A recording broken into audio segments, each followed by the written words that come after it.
I don't think we'll ever grasp just how bad things were or how things could have gone.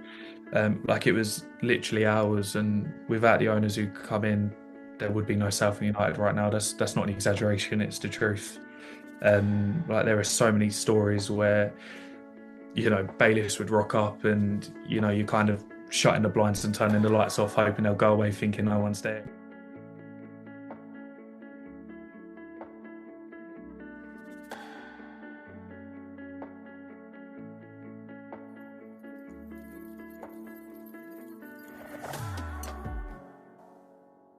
It's an absolute pleasure to welcome the Southend United commercial supremo, Rylee, to the From the Club podcast. Thanks so much for taking the time, Rylee. Thank you very much for having me. It's great to be here. Well, Rylee, to start us off, tell us everything we need to know about you in 60 seconds. Cool. Where do I start? Commercial marketing manager at South United. I head up our fan engagement as well. So I've been there 4.5 years now. Went to university at UCFB, which is a university for football students, at Wembley Stadium, which was pretty cool. So I studied football business and marketing there. That's pretty much about as exciting as you're gonna get from me. No, mate, there is a lot of exciting things that you've done, and I'm looking forward to sort of picking up on all of those little bits. But let's go right back to the beginning. What do you remember about your first ever Southend United game? Yeah, it was 2015, so actually not too long ago, just over 10 years ago. It was for my 13th birthday. I went to Southend v Luton with my uncle, and I think a win would have put us in the automatic spots with one game to go. Had Luton at home. It was a sellout. We ended up winning 1-0. I think it was a late goal. Had everything. I mean, as I say, stadium was sold out. There was a red card, late goal. It literally had everything you want. When you're trying to get a young fan on board, it had everything. So yeah, went to that game with my uncle and then kind of got the bug ever since. The match day 46, we went up to Morecambe and then we lost, I think, 3-0 or 3-1, which meant we had to settle for the playoffs. But then it was probably like every playoff story when you win, it was a great experience and equalised 122nd minute at Wembley, won on penalties, and I thought supporting Southend was always going to be a great thing to do. Oh, brilliant. What do you reckon's been your favourite match so far?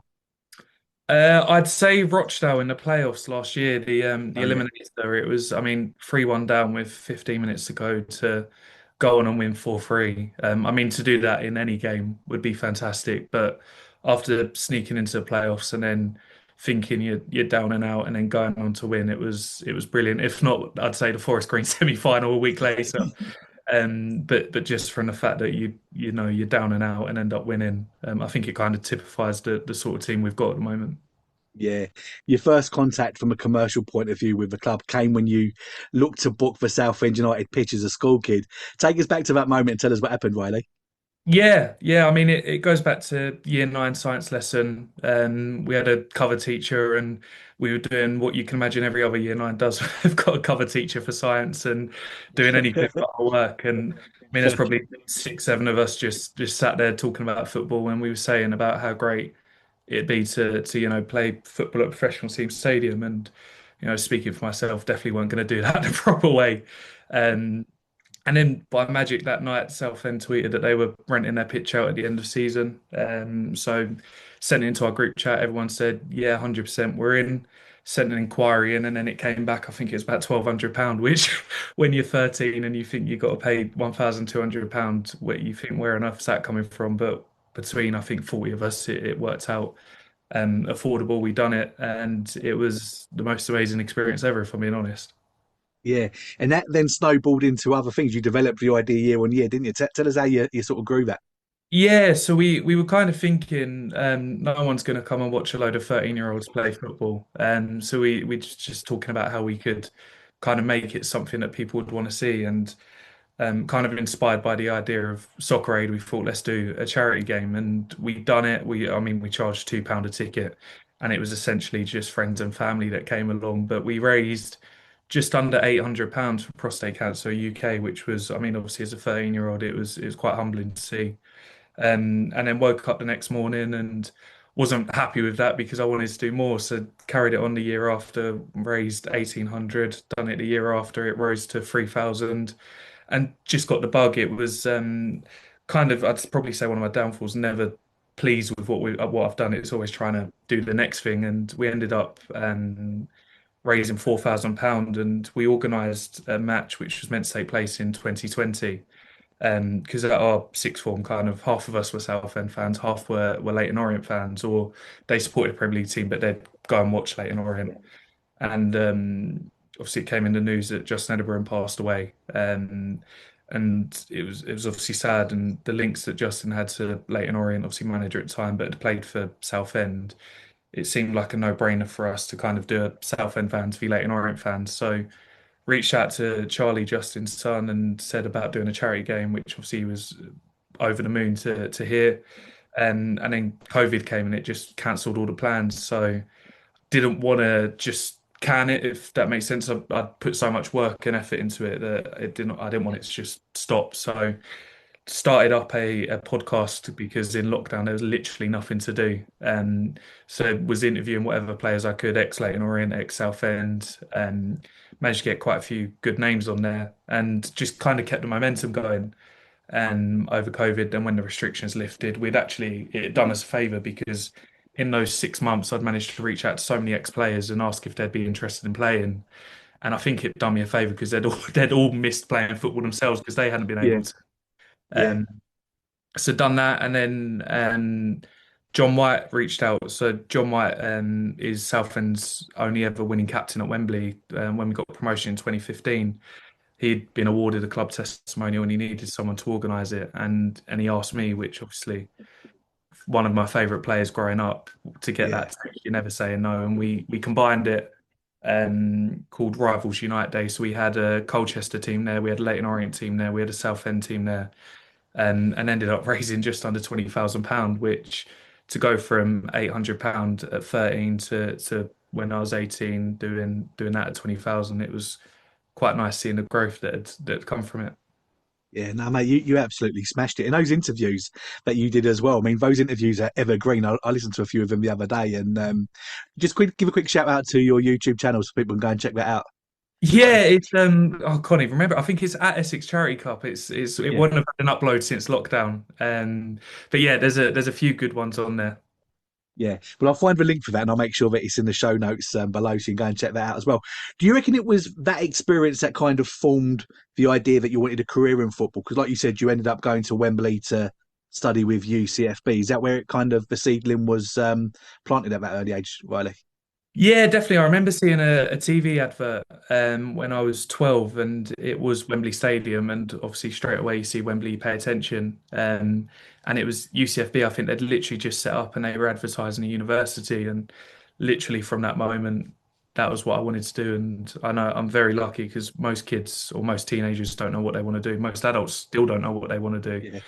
Yeah, So I was kind of very lucky that I saw that, and straight away I was like, that's for me. So everything I'd done from 12 onwards was one eye on yeah, football. And I think the charity matches just gave me that real experience because, I mean, I'm 23 now. I've technically had 10 years experience working in football, yeah, um, which is crazy. You know, the Southend, like the club when I was 13 were so helpful. Leyton Orient was so helpful, and giving ideas, listening, because you know when you've got a 13-year-old email, I know myself of how busy commercial teams are.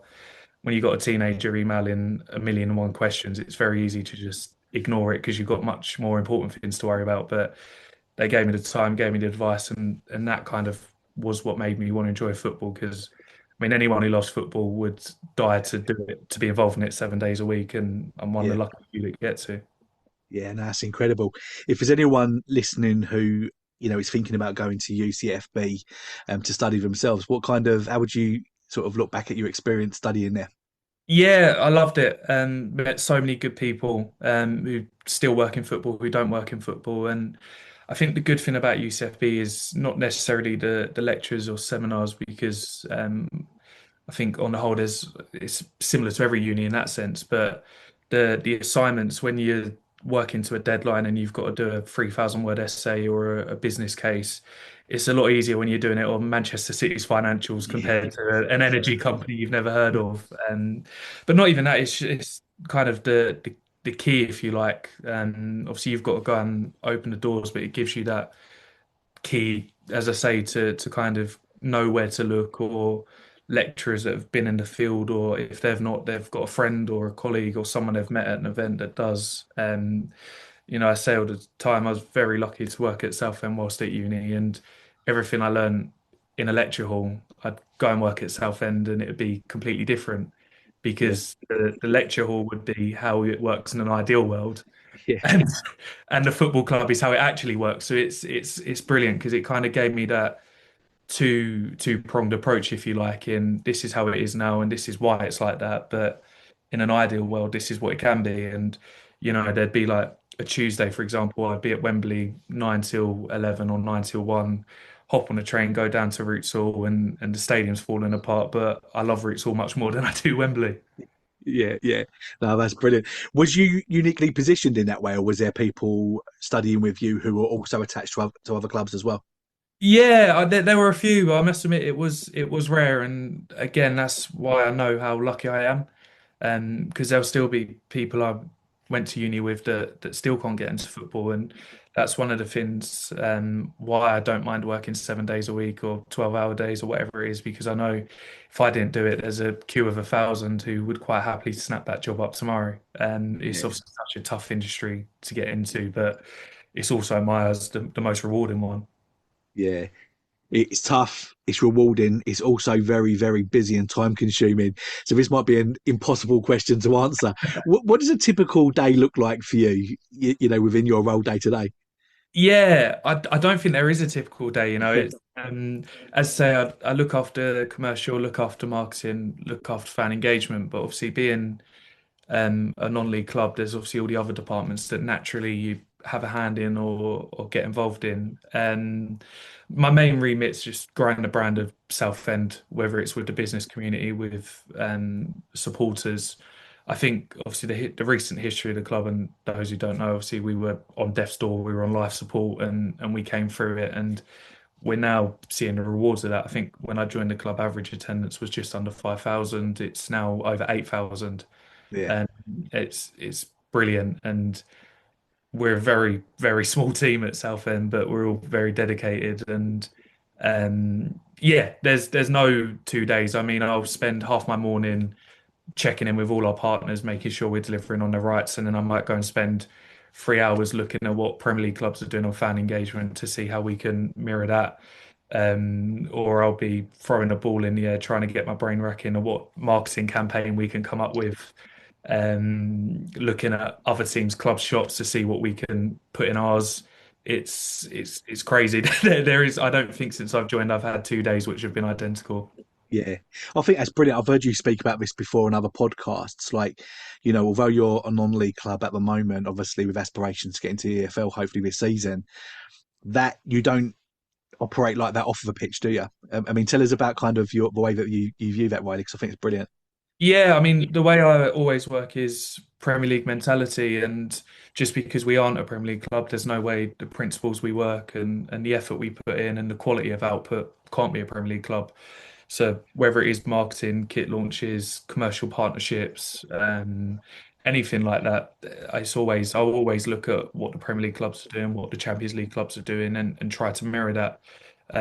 Because I think if we're going to get promoted and we're going to grow up the leagues, you have to be ready for that step. Yeah, You can't just look at what are clubs in our league doing and we'll copy that because we'll always stay there. If yeah, we copy what the Premier League clubs are doing, then maybe one day we might do a Luton and go there. We might yeah. not, but if we don't, then hopefully we'll be Championship, and that's just as good. Yeah, no, that's so good. Riley, a big part of your job is giving exposure to the companies that you partner with. I remember you talking about your first major deal that ended up going viral, albeit accidentally. You can look back and smile about that now. I can imagine what it was like at the time. Tell us about that, Riley. Yeah, yeah. So it was literally a month or two after our charity match with John White's testimonial, and Tom, the CEO, was there. And as he left, I basically just said that was my job interview, by the way, and a bit cheekily. And a couple months later, I reached out to Matt and the media team, asked to do help out on the social media side. He very kindly said yes. So I was doing home and away games on the Instagram account, match reports, the odd website article. After a full season of that, I thought I really want to do commercial. Um, so it just so happened to be that there was a position, the commercial exec at the time had just left because of the club's financial position. They weren't in a position to hire anyone full time. So I reached out, offered to do it for free. And obviously, when you're a cash-strapped club, it's a Yeah, win-win for both. Um, and I reached out to local estate agents, Gilbert and Rose, just because I saw their boards everywhere, like driving into work, for sale, all Gilbert and Rose. Reached out to them and said about the idea of a stand partnership, and I don't think it had been sold for quite a few years. So, I mean, obviously on me as an intern, there was absolutely zero pressure to get yeah, sales in. It was, if you do, great. If you do get a sale, it will probably be an ad board at £1,000 or £2,000. Gilbert and Rose came in, Perry and Spencer, well-dressed people, came in their three-piece suits. I was wearing jean shorts and a shirt because it was about 35 degrees outside. Said we've got the West Stand available. We did have the South Stand and the West Stand, but Reese, my manager, had sold the South Stand that week, so it was just the West Stand available.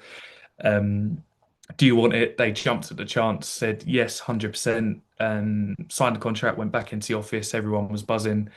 Um, Perfect. Signed the contracts to say, get the announcement out. Brilliant. Great first tick. Not bad for an intern. And then I think a day later or 2 days later, I saw a tweet from a fan basically saying, Southend have named their stand after a serial killer. What are they thinking? And I yeah, nothing off it because Gilbert and Rose estate agents. And then woke up and the whole thing had just blown up. It was Southend named their stand after Rose West, and I had no idea who she was. Done some yeah, Googling, and it was just, jaw to the floor, hand on my face. What have I done? Um, Drove into the office, and distraught is the right words to say. Thankfully, everyone, all the staff there were brilliant. Tom, especially as CEO, I thought my career was over before it had started. yeah, yeah, Because it had blown up. I mean, it was in the Daily Mail, it was in the Sun, it was in the New York Times. I think it was even in Nigeria Daily, which, when is a non-league football club going to be in that yeah, newspaper? yeah, Um, Phoned up Spencer because I mean, whilst this is going on, it's the press office phone was ringing one after another for a quote. And I phoned up Perry, sorry, and basically thought I'd ruined the entire Gilbert and Rose brand image. yeah, Um, Perry thought it was great. I mean, as a brand, you want brand experience, you want that exposure, right? And they'd yeah, managed to do it. I'm pretty sure they made their money back on day one because someone had heard the story, yeah. phoned up Gilbert and Rose, and listed their house. Oh, Um, but I brilliant. mean, it was on Mock the Week, which I used to love watching. It was on Good Morning Britain. It was on TalkSport. I remember Simon Jordan saying whoever it was should be sacked. They're an idiot. They're this, they're that, they're that. And yeah, it was. I mean, I was distraught. I couldn't laugh about it for a month, but now it's been a massive part of my career because now I double check, triple check everything. And if if you could work out the amount of eyeballs that went on that brand, as a result of that, I mean, that's some serious exposure, value for money, right? Yeah, I mean, I think it was trending number 4 in the UK on Twitter. Mm. I mean, as I say, it's ridiculous. I don't think anything I ever do again will get that level of exposure, which is probably Yeah. a good thing. Talking about exposure, I know one of the things that's really popular at the club is for the kit launches over the last few seasons, and how widely praised they've been, not just at Southend, but across football in general. It's one of those things that fans probably don't really think about what happens behind the scenes, but I can imagine that there's a lot of work that goes into that. When does planning start for the next season, and what's that process look like? Yeah, it's when does it differs. I mean, December, January last year, we would have started planning for kit launch for next season. Wow. I mean, initial ideas we'll put together like October, November time. Because like for example, if we've got an anniversary or a special event or anything like that that we think, oh, that could be a good basis for a kit, we'll just jot down ideas and then straight away it's just bubbling away in the background. What can we do to kind of tell a story to this? So like this year, for example, it's the 70-year anniversary of Roots Hall. We wanted to do something to commemorate that. And basically, how it works is we get bespoke kits, and Macron, who are our technical partner, will send over 4 or 5 designs that their designers think suit Southend or thinks what represents us. and they sent over this design, which is this year's kit, and it had like stripes alongside it, but they weren't full stripes. It kind of looked like a bar chart to me. Yeah, And it looks weird, but there was something about it that I just loved. And I was looking at it, I was going, oh, there's seven lines there, and I can't remember it was said, no, there's six. I said, oh, just invert your eyes, and then technically there's seven. Um, I said, oh, perfect. That can be the 7 decades of Roots Hall. And then straight away like that, you go, yeah, perfect. That's our kit. And then we add finishing touches. So like we've put the coordinates of the centre circle on the front. We put an aerial view of the Roots Hall and the community on the back. And then the away kit again, they send over five designs, and there was this marble design, which I loved. But you can't really just put out a kit marble design. It's got nothing to do with Southend. right, yeah, Because I think kits, it's all in the story, and it's what represents your club. Like when you talk about a football club, you picture a player in their kit. Like if you say Manchester City, you recognise the sky blue kit or whatever it is. And I looked at that and thought, oh, that looks like veins. And we always talk about how your football club chooses you. You don't choose your football club. Like I said at the start, my family are West Ham fans. I yeah, went to West Ham growing up. I went to a Southend game and a Southend fan. You don't choose what club you support. Your club choose you. And that was the storyline. So yeah, we come up with the ideas, we place the order, and then we kind of sit on it for months until the kits get brought to the UK, and then we kind of have, depending on how lucky, we'll have between 1 week and 4 weeks to get a kit launch together. Um, and I mean, I love them. I think every year it's my favorite thing to do because it always reminds me of when I was growing up and kit yeah, launch. You're like a kid at Christmas, whether you're 6 years old or 80 years old, everyone looks forward to the new kit and yeah, everyone's got an opinion and you're never going to please everyone. So the joy for me is kind of creating a launch that whether you like the kit or you don't like the kit, hopefully you like the story behind the kit. yeah, And like this year especially, the home kit launch was amazing. Like we got six club legends back, seven club legends back, sorry, who players I've grown up and seen, like Barry Core, who is an idol, I think, for anyone who's my age. To be sat in Barry Core's garden filming with him was just, it's almost like an out of body experience. It's like, what is going on here? yeah, Or we drove to Northampton to film with Billy Best, who is by far and away the best ever Southend player. And I was driving up with Ben, who's our videographer that we use, and I was kind of explaining to him that the only way to compare this would be West Ham going to film with a Bobby Moore or Manchester United going to film with George Best. yeah, Like Billy Best yeah, is our version of that. And again, rocking up to his house, and I was never fortunate enough to see him play, but seeing the joy it brought him, knowing that 40, 50 years on, he was still recognised and remembered and thought so fondly. And Ricky Otto, we drove to Birmingham, we kind of went all over the country in one day. And again, Ricky Otto, you grew up hearing amazing yeah, stories about what a fantastic player he was, and all I've got is YouTube highlights. But then, that 9 o'clock on a Friday when you upload the video, you kind of wait 2 minutes for everyone to watch it, and then the comments just come steaming through, and it's, oh, Ricky Otto, what a legend, or oh my yeah, God, Pal's in the video, or yeah, Frankie yeah, Banks taught me football 50 years ago and is still around. It's fantastic, and you kind of can sit back and go, job done now. And as I say, there'll be fans who don't like the kit but love the story, and that might have tempted them to buy the kit, which is good enough for me. yeah. No, you've absolutely smashed it. I mean, the only problem you've given yourself is how you're going to better it each year because that standard is already high, isn't it? I did think that we last year we done the one with C2C, which was every journey Yeah, needs its threads, and again that was so much fun because that was also the announcement of C2C, which probably were one of, if not the biggest commercial partners the club's had. And there were kind of loads of Easter eggs in there, like we renamed train stations, we had a bit of yeah, fun about train safety, like don't step over the yellow line, that sort of thing. yeah, And it was nominated for a best branded content, like against I think the Women's World Cup. Nike were on there, Adidas, Arsenal were on there, which was unbelievable. And then this season as well. So yeah, I've already got one eye on next season. With the kits, it's going to be so difficult, and like you say, it's always how do we yeah, keep improving? But yeah. I think if we match the last 2 years, then we hopefully would have done a good job. Yeah, you're a super positive guy, Riley. But of course, in any industry, every job, there's their challenges. What are some of the biggest challenges that you tend to face on a day-to-day basis? I think the biggest one is time. There's just not Yes. enough hours Yeah. in the day. Like we have so many ideas that we want to implement, and I say all the time when I'm talking to a business that for us, we're kind of at our floor.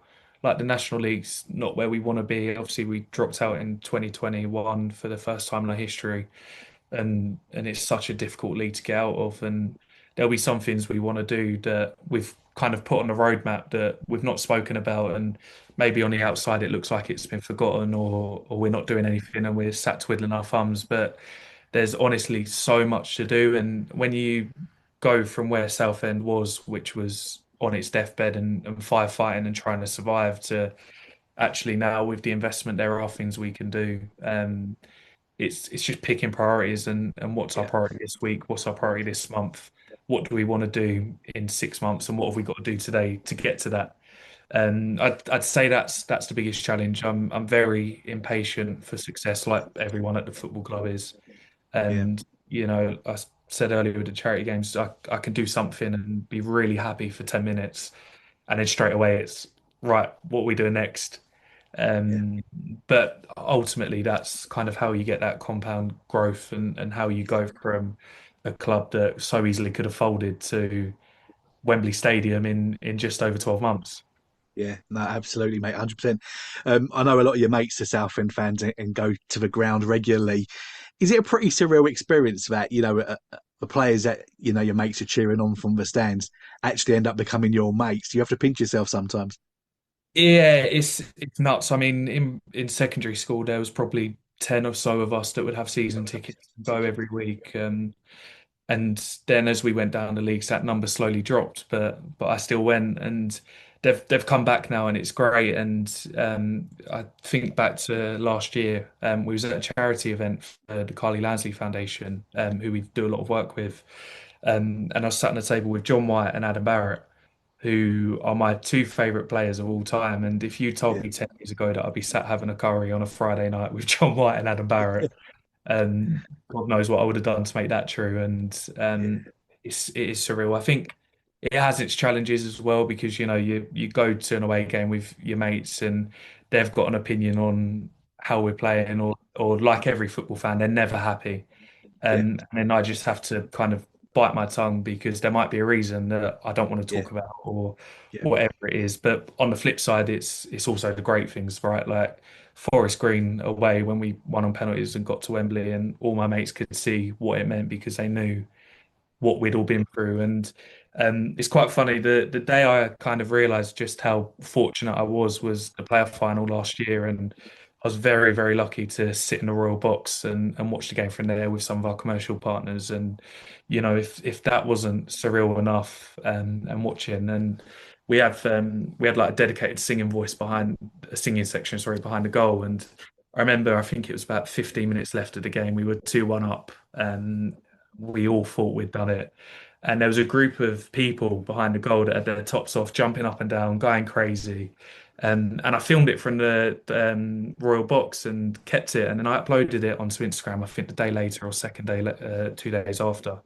And one of my mates messaged me and said, that's us, right? And I had no idea that that was all of my mates having the time of their life, yeah, and celebrating. And that's exactly what it's about, because, there was part of me that was so fortunate to be in the Royal Box, and it's something that very few people get to do. But on the other hand, all my best mates that I've grown up watching Southend with, it's it's so hard. If you could be in two places at once, it'd be amazing. yeah, But yeah, it's so surreal, and it almost makes it more enjoyable because you're doing it for a community, like your mates. Everything you do. If we go and sign a massive commercial deal tomorrow, then that goes in the transfer budget. We sign yeah, more players, we win more games. My mates are yeah. happy. Yeah, no, mate, that's so true, so true. Because of how well things are going now, Riley, it's easy to forget just how things were a couple of years ago. Take us back to that period. How tough did things actually get at the darkest point? Yeah, I think it's one of them things that people, I don't think, will ever grasp just how bad things were or how things could have gone. Like it was literally hours, and without the owners who come in, there would be no Southend United right now. That's not an exaggeration, it's the truth. Like there are so many stories where, bailiffs would rock up and, you're kind of shutting the blinds and turning the lights off, hoping they'll go away thinking no one's there. And there's one Yeah. story, I think Tom's spoken about it at a forum before, so I can say it. But we got a phone call. I think I got the phone call, and it was from a water company saying, you owe us tens of thousands of pounds. And you kind of have to go, oh, do we? Knowing full well we do. Yeah. But yep, I'm on my way to training ground now to turn it off. Can you make sure someone's over there? Yep, no problem. So phoned Tom, the CEO. He made sure the groundsman went over to the training ground and told him to kind of keep him busy, take him the long way around, that sort of thing, slow him down. Because they said on the phone, oh, by the way, once we're done the training ground, we're coming to the stadium. And Oh, obviously, yeah. if they came to the stadium and turned the water off, then we're Yeah. screwed. It's game over. We had this van which was broken, just wouldn't start. And I can't remember who had the idea, but it was probably the best idea ever.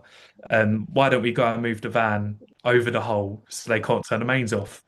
Um, and a couple people done it, moved the van over the drain, went back inside, blinds were shut, lights are off, we're all working. Phone goes, it was a person for the water company. I'm at Roots Hall, but no one seems to be here. Is there anyone there? And I kind of said, oh, I don't know. I'm working from home whilst I'm peeping through the the blind looking at them. And thankfully, I think they understood. Like these people, they've got a job to do, but they are football fans. Yeah. And they kind of said, okay, no problem. We'll come back another day. And that gave us enough grace that we could settle Yeah. part of the bill to keep the business going. And there's so many stories like I think it was started the 23-24 season. I think we'd been 3 months, 4 months without pay, and the Yeah. players had been paid, which was right because if they didn't, they could rip up their contracts and go somewhere else. And I think this month we were extra tight for cash, and there was just no money to do it. And you know, it's my job to bring money in as commercial. Like I have to sell sponsorship, hospitality, or whatever it is, and we'd have court cases hanging over us. We'd have rumours that the league were going to kick us out, and obviously, it's just an employee. You don't know what's true and what's not. You Of read it in the course. Yeah. newspaper, or you hear fans saying, "You go, oh, bloody hell, that might actually be true." Um, and yeah, basically, it was bring in X amount of money by the end of the day, so the players can come into training and we can start the season. And it's like, oh my God, where do I start now? Part of back in mind naturally is going, why should I even bother? Like I'm still, what am I doing it for? And it was that kind of duty bound that you're doing it for more than just a football club. You're doing it Yeah. for hundreds of thousands of people. Yeah. And man called this business up and they basically said exactly what I thought. Why should we do that? And I've just gone on the newspaper and your players are on strike. And you go, yes, there's nothing I can say, but if you pay and you trust us, that money will pay some players, they'll get back in and we'll have a hell of a season, whatever happens. They said, well, if we go under, we'll get our money back. And the answer was no. Yeah. Um, but everything we're doing is to make sure that the club's still here. And thankfully, businesses took the faith. Without them, without the fans who bought season tickets, etc., there just literally wouldn't be a football club. And I was still a part time at this time. I had a part time contract. I was pretty much working full time, like anyone in football would tell you. And I was at Yeah. university, and yeah, it was the toughest start to a career I ever could have had. But I think that quality of experience, what I learned, how to deal with things, how something can literally just come up like that and completely throw your day, your week sideways. Yeah. Um, yeah, learned a lot from it, and it makes all the moments like what we're going through now and Wembley and playoffs last year. It makes it so much more sweeter. Yeah. Did you always think that the club would be all right, or was you just like, was, was it a roll of a dice? Did you ever feeling that it would be all right? Yeah, I did, to be honest. I always had that thought. It's Southend United, right? Like with a club that never gives up. And it would have had to be something immeasurable to happen to make sure that club wasn't all right. Yeah. And it was probably a bit of naivety of me that thought it would, because it genuinely, I think, one blow of the wind another direction, and there's no Southend United today. Yeah, But I think the fact that all the staff dug in, like I've been there 4 years, there's some staff who've been there 30 years, 25 years, and they've seen it all, done it all, promotions, relegations, non-payment, you name it. And without them people, there wouldn't be a club. And I was quite fortunate, as I say, I was at uni. I had a uni loan, so even though it yeah, was tough not being paid, I had a yeah, maintenance loan that I could live off. There's people there with mortgages and children, and I always felt bad for them rather than myself because this is their full-time job. They've got a home, they've got outgoings. My outgoings were going down the pub on a Friday with my mates. Like I can cut yeah, back, I can have one beer rather than five. But for them, it's the difference between putting food on the table and not. yeah. From your perspective, Riley, when you sort of like look back, what were the main factors that led the club into trouble in the first place? Cool, good question. It's probably probably one above my pay grade. I think it's just the industry. It's worth billions of pounds, and the problem is every owner wants their club to be top of the league. And as one puts in more money for the transfer budget, the other 23 have to follow because otherwise Yeah, they'll be left behind. And I go back to 16, 17 season when we had fantastic players, ex-Premier League players, players who'd played in Champions League. And we were in the playoffs of League One until I think it was the 93rd minute on match day 46, and Millwall took over. They went in the playoffs, they got promoted. yeah, Millwall were, what are they, fourth in the Championship now, and yeah, we were eighth in the National League. Like it's such fine margins, and I don't think you could put the blame on any one person or any one thing. It's just a multitude of things. Like yeah, us, 70 years old, trying to improve non-match day revenue is probably the most difficult part of my job because the facilities are outdated, and you can paint a wall all you want and put a shiny logo on it, but if there's a big standing beam in the middle of the room, who's going to want to rent a conference where half of yeah, your people can't see your screen? Or toilets, I mean, the drains have been there 70 years. So you can imagine the sort of trouble we have with them when you've got 8,000 people on a match day trying to use the toilets and flush them. And what I've noticed, which I think someone involved in Southend must have run a black cat over once upon a time, it's all the problems over the years, they seem to have happened in the last year with like drainage and toilets. And when I go back to about priorities and what do we do, like the owners I think have put in £9 million in 2 years for a non-league yeah. football club. Like Amazing. that is ridiculous. Like that money, if you put all that money in a room, the £20 notes, you just can't fathom how much money that is. But you know, fans always want more, and I'm a fan myself. I always want more, and Yeah, and that's the balance because it's short memories, and just like Southend United want to get promoted to League Two, so do Rochdale, Carlisle, Forest Green, Scunthorpe, Boreham Wood, Halifax, you name it, and that's the challenge of trying to keep up and trying to find that edge, if you like. yeah. No, of course, and obviously it's a culture as well where very few clubs actually make a profit. Many clubs rely heavily on owners or investors. From your experience in commercial, how hard is it to make a football club sustainable without that extra investment? Very hard. Very, very hard. It's doable, as some clubs have shown, but it is hard. I mean, like for example, commercial revenue, I think we've more than tripled it since 2022. But then that money goes straight into the football budget to make us more competitive. Yeah, So where some owners might say, right, we're gatekeeping that money so we can cut our losses down, other owners like ours will put it into the football team. Or if our gates are 10 increase, like I say, we've gone from 5,000 to 8,000. The number of stewards we need increases, number of security, number of medical. Like the fact that because we're getting over 5,000 now, we need an ambulance on site every single week, and that yeah, costs.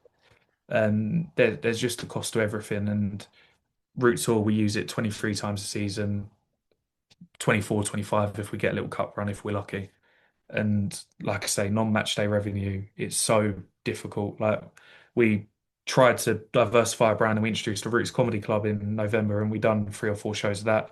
We had to cancel Sunday's event because there just weren't enough interest because yeah, a Sunday night in January, it is difficult for people at the moment to find the money.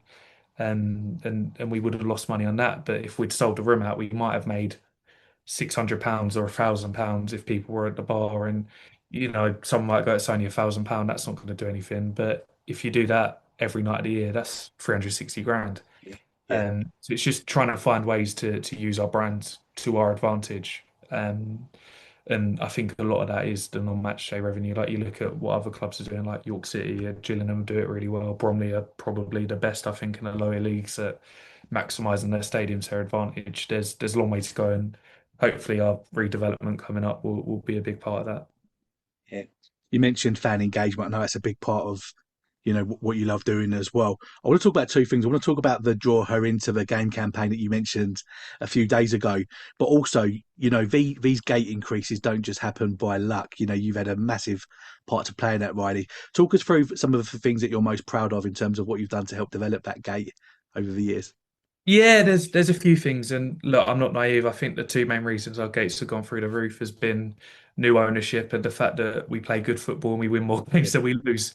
Like ultimately, Mm. that is the be all and end all. Like I say all the time, we could have the best marketing team in the world, but if we're bottom of the league and we lose a 23 game season, no one's going to come. So firstly, credit to the football team. They make my job so much easier. But I think the biggest thing I've been proud of is probably our next gen initiative last season. Um, Now, as I said earlier, growing up, there was so many of us that went to Southend, and our catchment area is massive, and we're really lucky that the nearest football team to us is West Ham.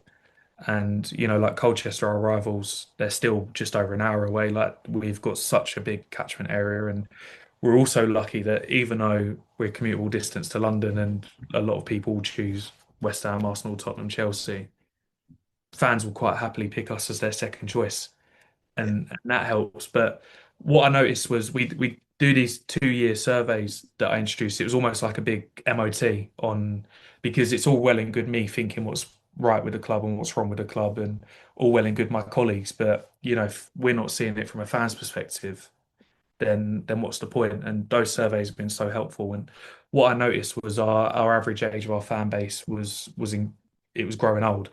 And at the moment it's 51. And if we do nothing for that, 50 years time, we're not going to have a football club. Yeah.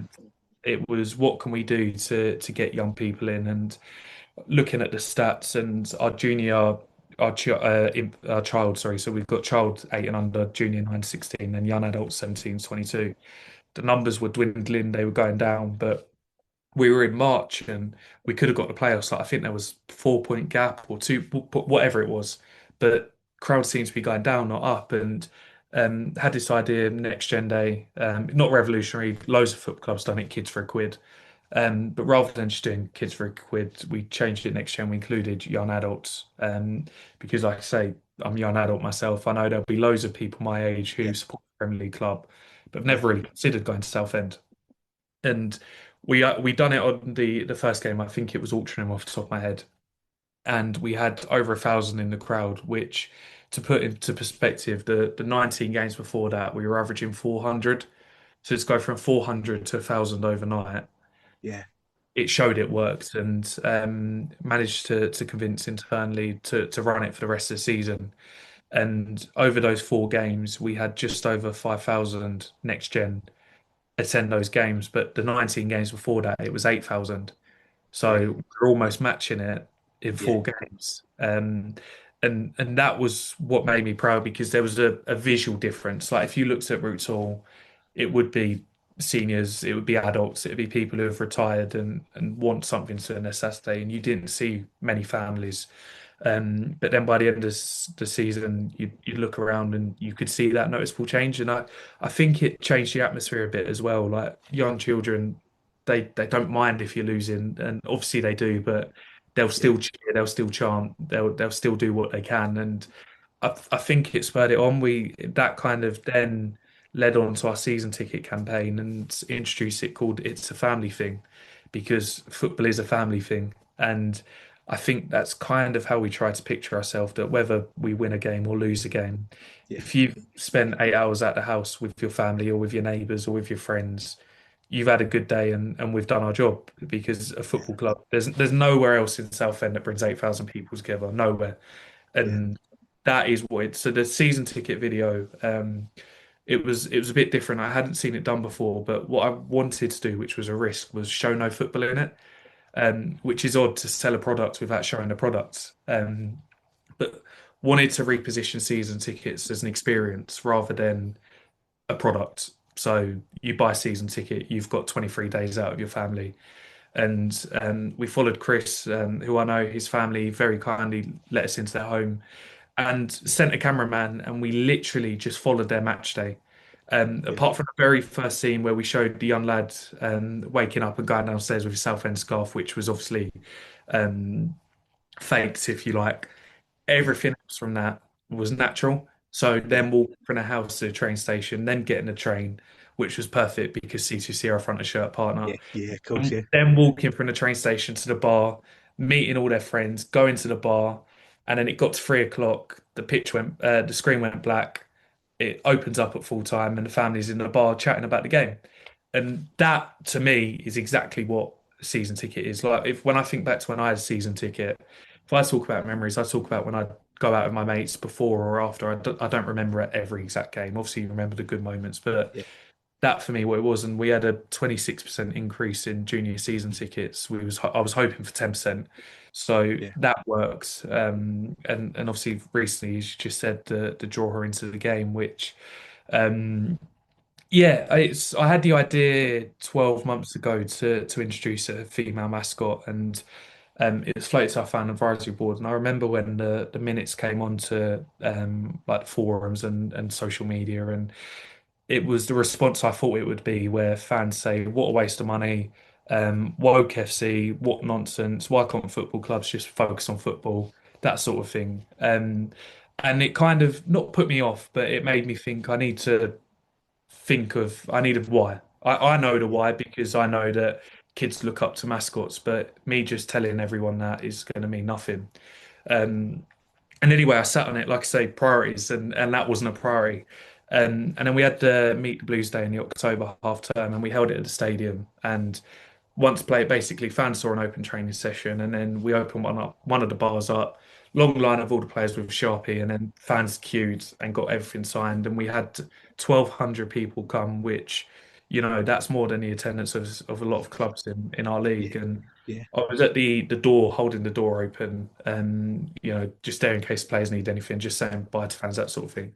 And what I noticed was, for the first time ever, there seemed to be a 50-50 split between boys and girls, which I'd never seen before at Southend. But also, it seemed anyone under 7 years old, they didn't care about the players. They just cared about getting a photo with Sandy Shrimp. right, Because yeah, to a 5-year-old or a 6-year-old or a 7-year-old, they're just 11 men. They don't yeah, mean anything to them. And straight away, I thought that's the why. It's giving kids something to want to see and want to look at. And my job's growing the brand of Southend, and how do I grow the brand of Southend with the next generation without spending £100,000 on social media marketing and billboards down the A127, because we don't have that budget. It's yeah, going into schools and working with schools, and you know, uh, the saying is, if you show me a boy at 7, I'll show you the man. And I think there's research that when a child chooses their team at 7 years old, they choose that team for life. right, yeah, Uh, I was sat there thinking, how do we engage with every school in Essex? Because we've got a massive catchment area. If I go and send them a poster and say, come watch Southend, £1 tickets, or we've got free tickets, which we still do, a lot of schools won't be interested. But if we give a reason and a purpose and an explanation, they might. And, it's the female mascot to me represents togetherness, it represents community, it represents women and girls in football. And, as I've seen comments saying Sammy doesn't have to be a boy, Sammy could be unisex, 100%. But if we have a female mascot that young girls grow up looking up to, or they see a teddy of this mascot in a club shop and go, Mum, Dad, can I have that teddy? And then that teddy stays in their room for 5 years yeah, or 10 years while they grow up. Every single day, that's a reminder of Southend United. And what we've 100%. done alongside it through our community foundation is they've put together a lesson, a presentation on the importance of togetherness, on the importance of community, all these important words, on the importance of, knowing Southend's history, not the football club, but Southend where you've grown up from. And it's a campaign that's gone from, call it a gimmick, to something really meaningful. And we've had 30 schools sign up in the first week. Obviously, having Sue Smith, former England footballer, Sky presenter, Fatima Whitbread, who's a world record in javelin and one of the most inspirational people you'll ever meet. Having their voice behind it tells me everything I need to know that this campaign is a good campaign, it is meaningful, and the fact that we've had 30 schools sign up, minimum 50 entries each, which will mean 2 tickets each to every child to come and watch the women play Colchester. In a week, we're running at about 2,500 tickets for a friendly in women's football when they don't play at Rootsall, and this is the first time in its history. And Yeah, yeah, I'm proud of it. I think we've had some great responses. We had a submission in this week from a little girl in Budapest, which is amazing. And as I say, it's just about there. For me, there is no cheaper way to promote Southend United to thousands of school kids than what we're doing now. yeah, And doing the maths, we only need two fan for lives from this campaign, and the campaign's paid itself over tenfold. yeah. So yeah, that's probably the proudest. I rambled on there. Yeah, no, mate, amazing. What's the call to action, Wiley? How can people get involved and when's the deadline for people, sort of, yeah, engaging with it? Yeah, so we've got the entry form on our website. So if you go on southunited.co.uk, search up "draw her into the game," it'll have the press release there, and at the bottom it's got the entry form. You don't have to be from Essex. You can be anywhere. As I said, we've had an entry from Budapest. So literally design your mascot. There are no rules. It could be pencil, pen, crayon, whatever you want. The only rule is don't use AI. Use your imagination. You can either obviously via parents submit it on email, send it by post to stadium, or hopefully lots of schools are signing up and encourage us to apply through schools. Yeah, brilliant. Well, I'll make sure there's a link in the show notes to that, Riley. Well done. Really, really encouraging stuff. And another encouraging thing, Riley, is as it stands at the moment, the club have a real chance of pushing for promotion back to the EFL again this season. Financially, what's the difference between competing in the National League and in League Two, where we're hoping to go? Yeah, massive. I mean, even the central distribution, you go from around 100,000 to 1.2 million overnight. And that's in itself, obviously, the Sky Sports deal, where League Two clubs, I think they guaranteed 20 games a season. Now, obviously, Panini have introduced the match attacks, which are amazing.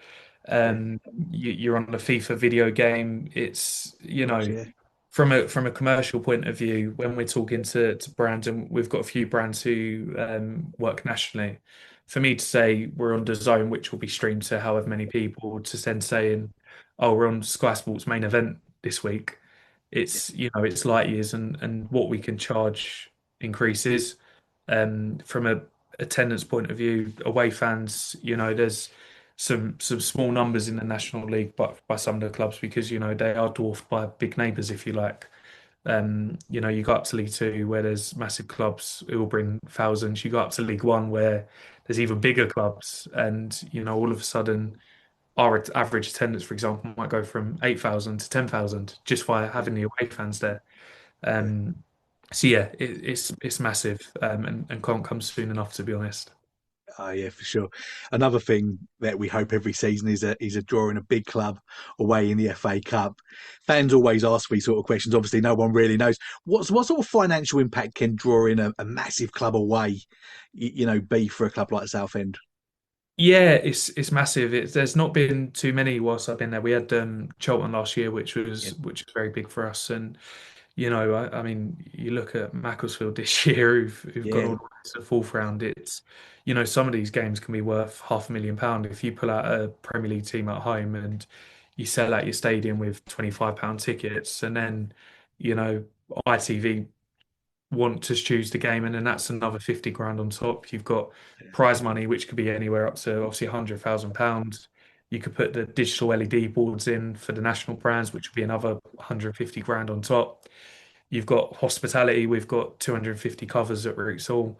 So you think an average price of between 50 and £90 a head, 250 of them, it's massive. I think the reason we don't is because we're the only club with a 100% win record against Man United, and if we get to round three, we might lose that record. So Would the dream be financially to actually draw one of these big teams away rather than at home? Do you know what? I don't know. Yeah, Obviously, you pull out a Manchester United away who sell out 80,000 seats. yeah, Um, Obviously, the money there is a no-brainer. yeah, But if you had them at Roots Hall and the yeah, atmosphere of booming, it would be for me a million times better. Just being at home, having them under lights, welcoming the best players in the world to your stadium. yeah. For me, that would be pretty cool. Yeah. Again, from a commercial point of view, obviously there's two ways of getting promoted into the EFL, automatically or via the playoffs. If you was guaranteed promotion either way, what's financially better? Is it via the playoffs or to go up straight away? Yeah, playoffs 100%. It's eliminated, like for example, last year where we finished seventh and had to play the eliminator. You've got the a split of the gate receipts from that. You've then got the semi-final, which is split the gate receipts, and then the final at Wembley where you get 25% after costs. It's massive. Like 52,000 people at Wembley last year, 25% of that gate receipt. Obviously, you Yeah, can imagine it was very helpful to the club. Um, and not only that, it's the other things like, for example, we were able to sell Mascot packages, which sold out. We were able to sell hospitality, which sold out. We were gifted LED advertising, which sold out. We were gifted program advertising, which sold out. And all this is extra income that if we won the league, as great as it would have been, that's three less games for us to play. yeah. Um, so yeah, the playoffs 100%. Hopefully that'll be this season. Yeah, oh mate, 100%. You mentioned obviously the fact that these things sold out. One of the things that must have been such an annoyance to you is the fact that there was this limit on the ticket allocation in terms of what could have been sold. Where was you when you first found out about this, Riley, and kind of how did you manage that whole situation? Yeah, so it was on a call actually with the league, the Wembley Stadium, us and Oldham, and obviously we were semi-final too. So we got back from Forest Green. I think it was 3 a.m. And I when I was in Forest Green, I had absolutely no service. My phone just wouldn't work, and then it just seemed to be the second we left, my phone just blew up. Like friends, family, club partners, like everyone just celebrating Southend Yeah, against Wembley. And there's a few emails from the league, like I think it was 9 a.m. tomorrow, 10 a.m. tomorrow, meeting about the final. And it's right, there's literally no time to celebrate. Go back, go to bed, wake up, get in the office. Like I think I was in at 7 a.m. just because I was so excited. yeah, Um, and we had the call, and we were saying Oldham and Southend are probably two of the biggest clubs that have ever been in non-league, yeah, and have them both at Wembley at the same time, we could really market this as kind of a clash of the Titans. And we there was no doubt in our mind that we could break the attendance record, which I think was 47 or 48,000. And then about towards the end, it was just so your allocation each is 17,500. We'll send you tickets, and I think whoever it was said, and what's the process for requesting extra tickets when we sell out, because we think we'll sell yeah, that out tomorrow. yeah, And it was basically you can't, Wembley Park's shut, it's not safe. We're restricted to, I think it's 35,000 or 40,000 or whatever the yeah, capacity was. I remember my heart just sinking, thinking this is the biggest day, yeah, not just for Southend but for Oldham as well. Like Oldham had been on a very, very similar yeah, trajectory to us, and as important as they was to us, it's just as important to them. And it's surely that's not the answer. Surely there's something that can be done. And after you get over your little strop that you have, you think, right, we've actually got to do something about this. And yeah, Tom was lobbying MPs, the Secretary for Sport, and thankfully having C2C as a front of shirt partner, they were very, very, very helpful in giving us leads to TfL or Department of Transport or whatever it may be. Um, and we managed to increase our capacity, went from 17,500 to 29,000, which was amazing. And I think the frustrating thing for me is Kaizen, who are our ticketing partner, who were brilliant through the whole week. Their data said that we would have sold over 40,000 tickets, yeah, which that's Premier League yeah, numbers. yeah, So for me, as happy as I was that we managed to get an extra 10,000 in, I was also disappointed that there's another 12, 14,000 fans that were unable to go because a lot of the argument I was seeing was where are those 45,000 Southend fans every week? And you go, yeah, fair enough. But they might be a West Ham fan or a Tottenham fan or an Arsenal fan that if they went to the game, they're 100% chanting and singing for Southend as much as the most loyal fan. Yeah, And if one of them went and enjoyed it, they might get a season ticket. Like one of my yeah, mates went to Wembley, loved it. He came out, bought a season ticket, yeah, and I know for a fact he weren't the only one because we went from 4,000 to just over five, just under 5,500.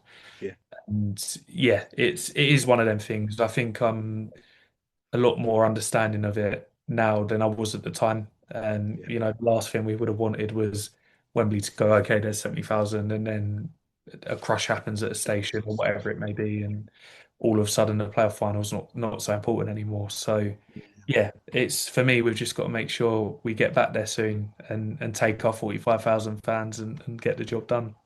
yeah, of course. I mean, not only did you have the ticketing to think about during that week, I mean, I can imagine that you didn't get a lot of time to sleep that week, Wiley. I mean, was you able to enjoy the whole build up, or was it just completely manic? Manic, crazy, but enjoyable. As you know, I said at the start, I'm very, very privileged to do the job I do, and you know, I've said a couple of times you're representing a community, and you're representing South Essex, so everything you do, you want to do it right.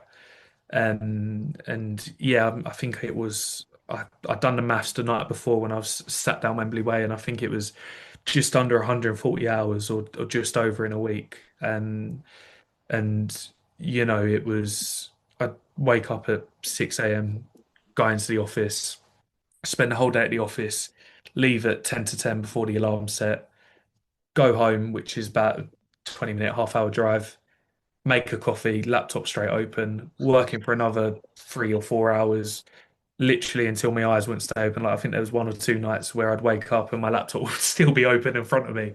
And then literally again, have a coffee, jump in the shower, get to work and do it all over again. And because, it was one of the ways we could increase our capacity was to organise ticket and coach packages. Yeah, And all the local coaches were fully booked because the whole city's off to Wembley and it's the only way you can get there.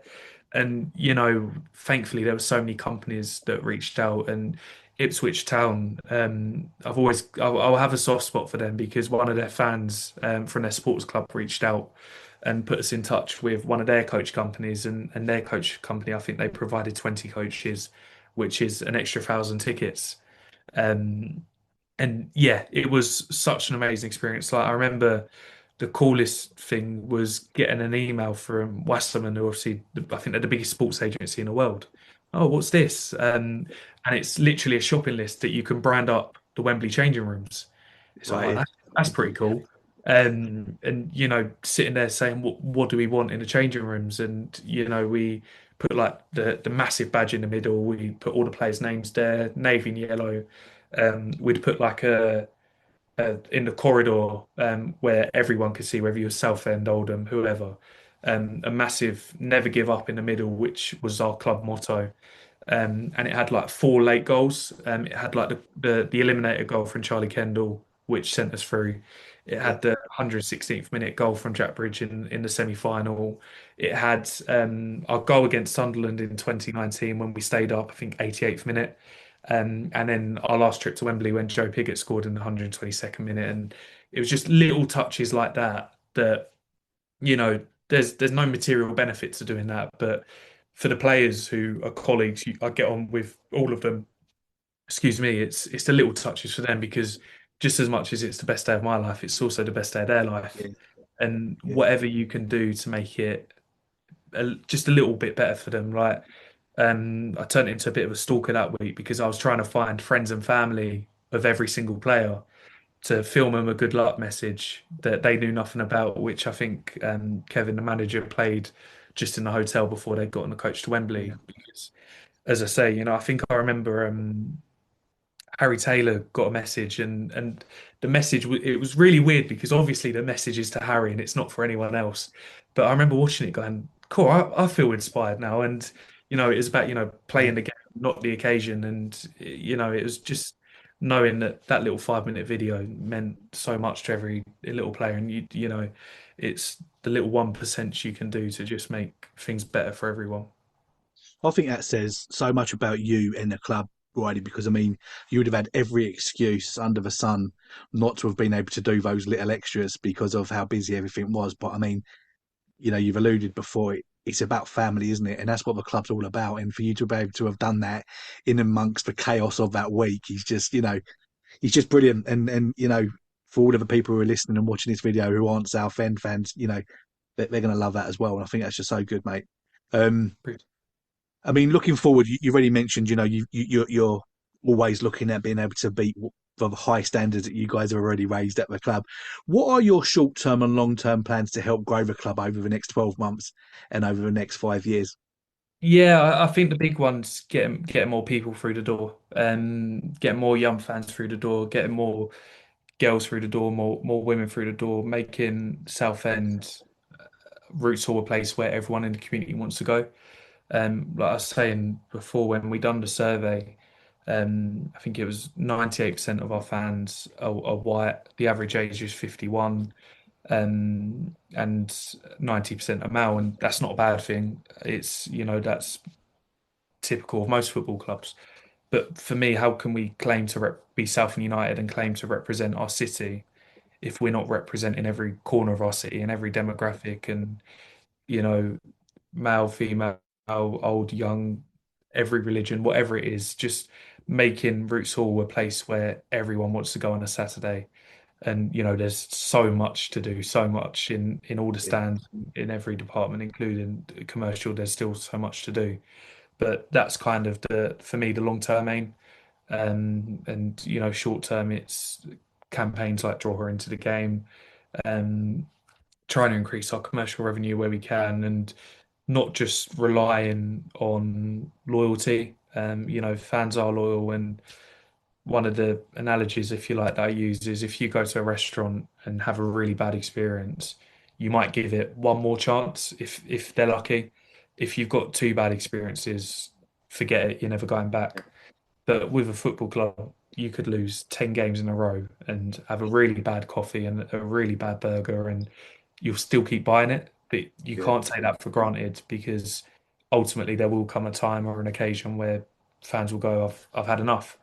And it's like I say, that drive to always want to be better, do better, yeah, and improve every area. I think, as I say, we've got such a great team, such a great management team that we are so lucky to have.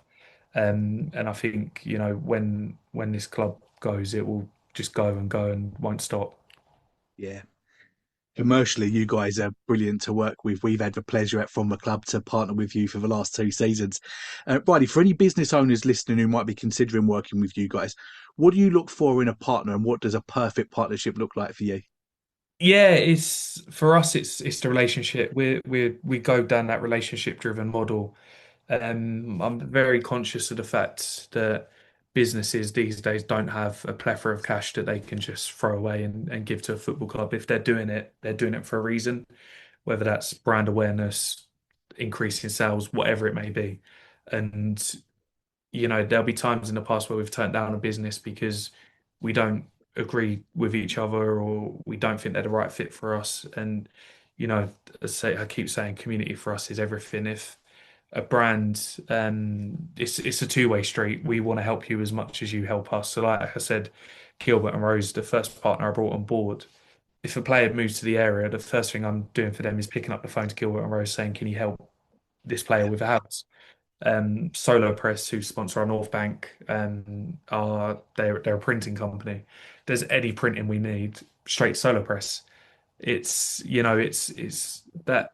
How can I scratch your back if you're scratching mine? That sort of thing. yeah, And it will never be a case of in June phoning up a business, them opening up their wallet, me not speaking to them for 12 months, and then going, oh, by the way, can we have the same lunch? And by the way, I'm putting an extra 10% on it this yeah, season because I get so much more joy when a business renews than when a new business comes on, because that to me tells me that over 12 months we've done a good job.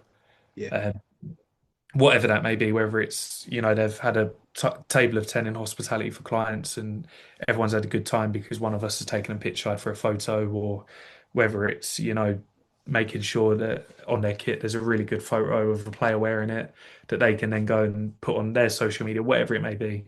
Um, it's about making sure that, like we'll never use the word sponsor. Like we wouldn't say from the club or our sponsor, we say from the club or our partner, and it's just one word. But for me, there's Yeah, such a difference between the two. yeah. And like you say, one of the massive assets of the club is the fan base. I mean, the passion, the loyalty from Southend fans is incredible as well, isn't it? So brilliant stuff. Wiley, if there are any kids listening right now, year nine, just like you was when you was, thinking about your career in football, what advice would you give to someone in that position who wanted to have a career in football? Yeah, I think the thing which I always go back to is kind of find your why. Like, why are you doing it? What is it you want to do? Is it that you enjoy watching football every week? Is it that you enjoy like football? There are hundreds of jobs in football. Working in football is one thing. What do you want to do? Do you want to do commercial? Do you want to be a TV presenter? Do you want to be a camera operator? Do you want to be a steward? Do you want to work in a bar? Whatever it is, you just got to find what what you enjoy. Like don't get me wrong, there are so many days where I'll sit there and go, I've had enough of football. It's too much. It's Yeah. 24/7. I'm shutting out. And then 10 minutes later, I'll have a reality check and I'll go, I'm the luckiest person in the world to do this. Yeah, find your why and follow it. Yeah. Another one of your passions, I know, is England. You've been a touring England fan for a few years as well, which is taking you on some great adventures. Tell us about that, Riley. Yeah, it's I went to a couple of games like here and there, like the odd year. And I think it was when England were awarded Euro 28. Or it's Euro 2020, sorry. When I was in sixth form and I was a bit naive. I signed up to a travel club thinking that just meant instant access to tickets and I thought I was getting one up on everyone and obviously it's a cap season. Sorry, a cap model where the more games you go to, the better priority you get. So I was going to all these England games after COVID, like friendlies, Thursday night friendlies, and they were hard hard work sometimes. And went to my first away game, Malta, with one of my mates, and found out on the day that one of my mates from uni was going and we were literally doing a flying visit because we were on the edge of you might get a ticket, you might not, and we got lucky in the ballot, so we both got tickets. But by that point, every single flight and hotel had been booked because it was in June. Malta was Yeah, obviously a bit of a party island. Every man and his dog was there. It was next to impossible. We managed to get two seats on a flight for I think it was Wizz Air from Luton. Flew to Malta about 4 p.m. The game was an 8 p.m. kickoff. So I yeah, don't think we actually thought it through, but we got there, hopped an Uber to the hotel to pick up our tickets, went straight to the stadium, watched the game, managed to find one of my uni mates who was there, and he literally had on him, which he travelled to Malta with, his phone, a lead, and his passport.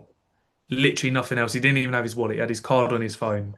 And he had nowhere to stay. He was planning to go straight from the stadium to the airport and get the first flight back. It's like, you can't do that.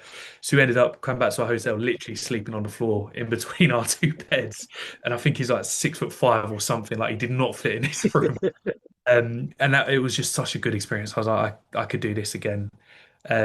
So I done Ukraine away, which was in Poland. And again, flights couldn't get to, I think the city was Wrocław or Katowice. It was either in Wrocław and I stayed in Katowice or the other way around. But it was basically a 3 hour train between the two. And we got on a train, and I don't speak Polish at all, neither does my mate. And the yeah, train literally didn't move for about half hour. And something kept going over the tannoy, and it's like, what is that? Mate was like, I ain't got a clue. And then this lady next to us, obviously spoke English and told us that basically the police were holding the train because there's a fugitive on board, and they weren't letting the train leave until they'd found him. And can't remember. I think we were there for like 2 hours. Train eventually left, but by the time we got into the city and got our tickets, we didn't get to the stadium. I think until the 40th minute, oh and mate, right. we'd basically gone to Poland to sit on a train. Yeah, Um, and then even after the game, they held England fans back, which I think a lot of countries do. Um, and we almost missed our train back because our flight the next day was 6 a.m. Again, we literally had to get the sleeper train. We were at a hotel at the airport, and thankfully they literally opened the doors. And me and my mate just sprinted to the first taxi we saw, got on the track. I think we made it by about 2 minutes. And it was just every single away day I've done, there's been some story which has just been ridiculous. Like I've done the Euros in Germany and went to Cologne, which is the best place on earth. If you've not been, you should definitely go. And there was thousands of Scottish fans there. Right, yeah, And I thought it'd be a good idea to walk around the streets in my England shirt, which, when there's tens of thousands of Scottish fans, it was good fun. But we didn't have to buy much beer between us because they were a great laugh. I yeah, just remember being in a bar. I think it was about 3 a.m. in the morning, just on a table with loads of Scottish fans singing 500 miles. It's like something out of a movie. Um, and yeah, it's brilliant. It's like I say, it's communities, right? That's why I love international football because, friendlies and that most people don't care less or couldn't care less. But then when it comes to the tournaments, yeah. everyone's out, everyone's watching it, and before you know it, everyone's an expert because they've seen England for the last 4 years and they know what works and who should play. And yeah, it's brilliant. Hoping to go out to America this year for the World Cup. Oh, that'd be amazing. That'd be so good. Anybody that follows you on Instagram will know that you're always popping up at various football stadiums. When you go, have you been particularly impressed with, either the welcome, the hospitality, or the commercial offering? And you sort of like, picking up little, tips as to what to bring back to Southend when you do. Yeah, I think I've got the app Footballogy.